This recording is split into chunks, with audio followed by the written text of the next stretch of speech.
আল্লাহ রাব্বুল আলামিন বলতেছেন, বান্দারে তোমাকে আমি এত কিছু করার কারণ হচ্ছে শুধুমাত্র একটাই, আমি জিন এবং মানুষকে আমি সৃষ্টি করেছি তারা শুধুমাত্র আমার ইবাদত বন্দেগী করার জন্য। সুবহানাল্লাহ। কারো ইবাদত করবে না, একমাত্র আল্লাহ রাব্বুল আলামিনের ইবাদত করার জন্য আল্লাহ রাব্বুল আলামিন আমাদেরকে দুনিয়ার মধ্যে পাঠালেন। সুবহানাল্লাহ। এখন আমরা তো এখন ইবাদত অনেক রকমের বিভক্ত করে নিয়েছি। যেমন মাজারে যাওয়া, এটা একটা মাজারে আমরা মান্নত করি, মাজারে আমরা সিজদা দেই, আর মাজারে গিয়ে সিজদা দেওয়াটা আমরা ইবাদত বানিয়ে ফেলেছি। নাউযুবিল্লাহ, নাউযুবিল্লাহ। এটা শিরকের পর্যায়ে চলে যায়। মাজারে মান্নত করা যাবে না। এখন অনেকে আছে মাজারের মধ্যে আপনার মান্নত করে একটা গরু দিবে, গরু সেখানে জবাই করবে যে বাবার নামে।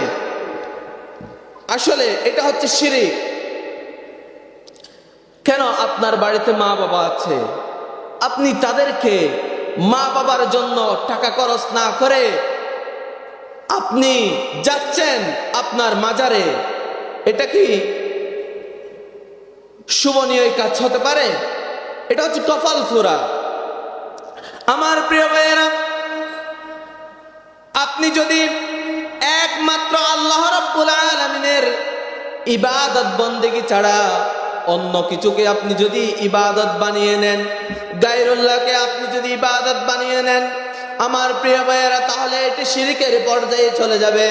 আর শিরক যে করবে, আল্লাহ রাব্বুল আলামিন কুরআনুল কারীমের মধ্যে এটি খুব সুন্দর করে উল্লেখ করে দিয়েছেন। আল্লাহ রাব্বুল আলামিন বলতেছেন, ইন্নাহু মান ইউশরিক বিল্লাহি ফাকাদ হারামাল্লাহু আলাইহিল জান্নাহ ওয়া মাওয়াহুন নার। আমার প্রিয় ভাইয়েরা, শিরক যারা করবে তাদের ব্যাপারে আল্লাহ রাব্বুল আলামিন কুরআনুল কারীমের মধ্যে বলেন, বান্দারে ভালো করে শুনে নাও, আমি ছাড়া আর যারা আমার বাহিরে যারা ইবাদত বন্দেগী হিসেবে অন্য কাউকে যে বানিয়ে নিবা, মাজারে গিয়ে সিজদা দিবা, মাজারে গিয়ে মান্নত করবা, হাতের মধ্যে আংটি দিবা, যে আংটিটা, এই রিংটা আমাকে বিপদ আপদ থেকে আমাকে রক্ষা করবে, গলার মধ্যে তাবিজ ঝুলাবা, এই নিয়ত করে এই তাবিজটা দিলে আমাকে, এই তাবিজটাই আমাকে রক্ষা করবে।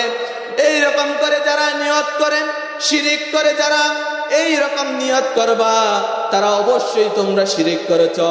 আর শিরিক করার ব্যাপারে আমি আল্লাহ রাব্বুল আলামিন হুঁশিয়ারি দিলাম, ইন্নাহু মান ইউশরিক বিল্লাহি ফাকাদ হারামাল্লাহু আলাইহিল জান্নাহ।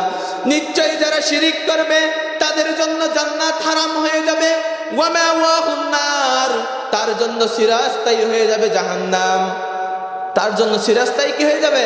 জাহান্নাম হয়ে যাবে। তাহলে শিরিক করা যাবে? শিরিক করা যাবে না, শিরিক করা যাবে না। আল্লাহ রাব্বুল আলামিন আমাদের সকলকে এই শিরিক করা থেকে আমাদেরকে বাঁচিয়ে রাখুক। বলেন আমিন।